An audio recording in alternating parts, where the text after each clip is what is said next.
There are some people who walk into your life so quietly that you don't even hear their footsteps. They exist on the edges of your world, just outside your line of vision, waiting for the moment when you'll finally turn around and see them. For me, that person was Daniel Cooper, and the day I truly saw him was the day my entire world shifted on its axis in ways I never could have imagined. I was 26 years old and living what I thought was the perfect life in downtown Seattle. I had the career I'd always dreamed of as a marketing director at a prestigious tech firm, an apartment with a view of the Space Needle, and a social calendar that kept me busy every weekend. My life was a carefully curated Instagram feed of brunches, rooftop parties, and business meetings in glass-walled conference rooms. I was dating Marcus, a charming investment banker who looked perfect on paper and even better in photographs. Everything was exactly as it should be, or so I told myself every morning when I rushed past the building's maintenance supervisor without so much as a glance in his direction. Daniel had been working in my apartment building for almost 2 years. He was the kind of person who blended into the background of busy lives like mine. The guy who fixed broken elevators at midnight, who cleared snow from the walkways before dawn, who left small notes on residents' doors when packages arrived. I'd seen him countless times, but I'd never really looked at him. He was just part of the building's infrastructure, as invisible to me as the pipes behind the walls or the wiring in the ceiling. When I did notice him, it was only to feel a vague sense of superiority, a quiet reminder of how far I'd climbed from my own humble beginnings in small-town Ohio. If you believe in the power of second chances, in really seeing the people around you, in the kind of love that changes everything, please hit that like button and subscribe to this channel. Drop a comment below telling me about someone you overlooked who turned out to be important in your life. Your support means the world, and it helps us share more stories like this one. The night everything changed started like any other Friday evening. I was running late for dinner with Marcus and some of his colleagues, rushing through the lobby in my designer heels with my phone pressed to my ear, when I tripped on a wet floor sign that I hadn't bothered to notice. I went down hard, my ankle twisting beneath me, my phone skittering across the marble floor, my carefully constructed composure shattering in an instant. The pain was immediate and blinding, radiating up my leg in waves that made my vision blur. And then there was Daniel, kneeling beside me before I could even process what had happened. His hands were gentle as he asked if I could move, his voice calm and steady in a way that cut through my panic. He didn't make me feel foolish or careless. He didn't rush me or make it about himself. He simply helped, calling for ice, carefully examining my ankle with a knowledge that surprised me, explaining that his father had been a paramedic and he'd grown up learning basic first aid. When he helped me to my feet, supporting most of my weight as I hobbled toward the elevator, I noticed for the first time that his eyes were the deepest brown I'd ever seen, warm and kind in a way that made something in my chest tighten unexpectedly. Marcus never showed up that night. He texted an hour later saying the dinner had run long and he'd assumed I'd made it since I hadn't called him back. He didn't ask if I was okay. He didn't offer to come check on me.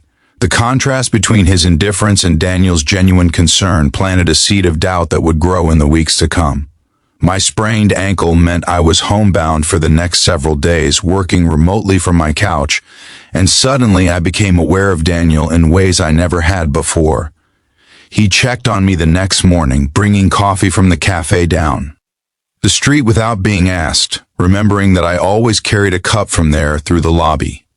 He offered to pick up groceries when he noticed I was limping to the corner store. He fixed the squeaky hinge on my door that I'd been meaning to report for months. Each small kindness was offered without expectation, without the transactional quality that defines so many of my other relationships. We started talking during those visits, real conversations that stretched beyond polite small talk. I learned that Daniel was 31, that he'd grown up in Tacoma, that he'd been studying engineering at University of Washington before his mother got sick and he'd dropped out to help care for her and his younger sister.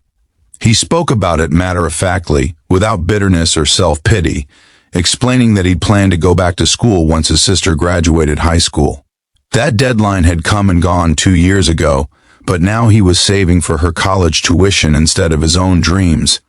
He worked the maintenance job and did freelance electrical work on weekends, sending most of his earnings to his sister at Oregon State. I found myself sharing things with Daniel that I rarely spoke about with anyone. My own background, the poverty I'd escaped, the pressure I felt to maintain this perfect life I'd built, the gnawing sense that something was missing even when I had everything I thought I wanted. He listened in a way that Marcus never had, asking thoughtful questions, offering insights that showed he truly heard me. There was no judgment in his eyes when I admitted my fears. No dismissal of my feelings as trivial or overdramatic. When I returned to work the following week, I found myself looking for Daniel in the hallways, timing my departures to coincide with moments I might run into him. I noticed the way he smiled at elderly Mrs. Chen from the 4th floor, how he always carried her groceries without being asked. I saw him patiently explaining to a frustrated resident how to reset their garbage disposal, never making them feel stupid for not knowing. I watched him comfort a crying child who'd lost her toy down the elevator shaft, producing it 20 minutes later like a magician, refusing the mother's attempts to tip him. Every observation added another layer to my understanding of who Daniel truly was, a man of quiet integrity, of effortless kindness, of depth that I'd been too blind to see. Meanwhile, my relationship with Marcus was crumbling under the weight of its own hollowness. He forgot my birthday. He canceled plans repeatedly for work events. When I tried to talk to him about wanting something deeper, something more meaningful, he looked at me like I was speaking a foreign language. The life I'd thought I wanted began to feel like an expensive cage, beautiful but suffocating.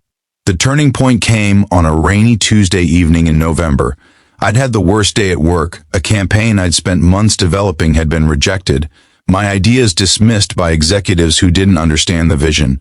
I'd held it together in the office, but the moment I stepped into the building's lobby, something inside me broke.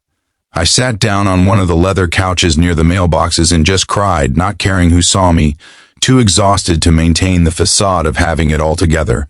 Daniel found me there 30 minutes later. He didn't ask what was wrong or tell me everything would be okay with empty platitudes. He simply sat beside me, handed me a clean handkerchief from his pocket, and waited. When I finally could speak, the whole story poured out. The rejection at work, the loneliness in my relationship, the overwhelming feeling that I'd built a life that looked perfect but felt empty. And Daniel listened to every word, his presence solid and comforting beside me. When I finished, he was quiet for a moment before speaking. He told me that his mother used to say that sometimes the lives we think we want are just the lives we've been told to want, and that the bravest thing we can do is stop and ask ourselves what would make us truly happy, not just what would make us look successful. He said that watching me rush through the lobby every day for 2 years, he'd always seen someone running from something rather than towards something, and he'd wondered what I was afraid of finding if I ever slowed down. His words cracked something open inside me. That night, I ended things with Marcus over a brief phone call that confirmed what I already knew. He barely cared. And over the following weeks, I began the harder work of examining the life I'd built and asking myself what I actually wanted from it. Daniel and I grew closer in ways that felt both inevitable and impossible. We started meeting for coffee before work, talking for hours about everything and nothing. He showed me parts of Seattle I'd never bothered to explore. Quiet parks and hole-in-the-wall restaurants, community centers, where he volunteered teaching basic electrical skills to at-risk youth.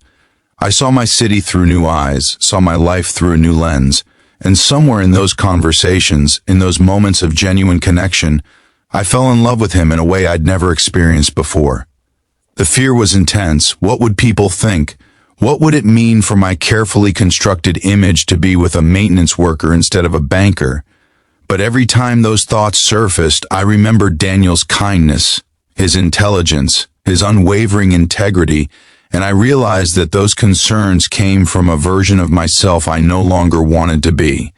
When I finally told Daniel how I felt, on a cold December evening, while we shared hot chocolate on his fire escape overlooking the city, he smiled that gentle smile I'd come to love, and told me he'd been half in love with me since the day I'd actually looked at him for the first time.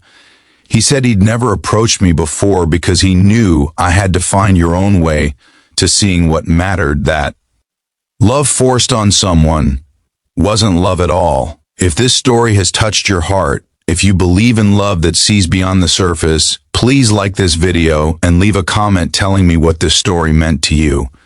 Your engagement helps us reach more people who need to hear this message. Our relationship wasn't a fairy tale in the traditional sense. I didn't transform his life with my resources, and he didn't complete me like some missing puzzle piece. Instead, we built something together based on mutual respect, genuine affection, and the recognition that we made each other better without diminishing each other. I learned to value kindness over status, depth over appearance.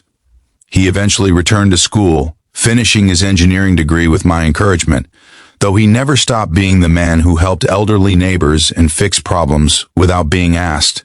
Drop a comment below with just one word describing how this story made you feel. 2 years later, standing in that same lobby where I'd once rushed past him without seeing him, I married Daniel Cooper, surrounded by our neighbors, my colleagues who'd learned what truly mattered, and his family who'd welcomed me with open arms. Mrs. Chen cried through the whole ceremony. The little girl whose toy he'd rescued was our flower girl. And as I looked into those deep brown eyes that I'd been too blind to see for so long, I understood that the greatest love stories aren't about finding someone who completes you. They're about finally opening your eyes to see the person who's been there all along, waiting patiently for you to notice not just him, but the better version of yourself reflected in his gaze. He'd been invisible to me, just another face in my busy life. Then he became everything. Sometimes the people who change our world don't announce themselves with fanfare. Sometimes they're just there, quietly being extraordinary until the day we're finally ready to see them. Daniel didn't just become my world. He helped me see the world and myself in an entirely new way. And that made all the difference.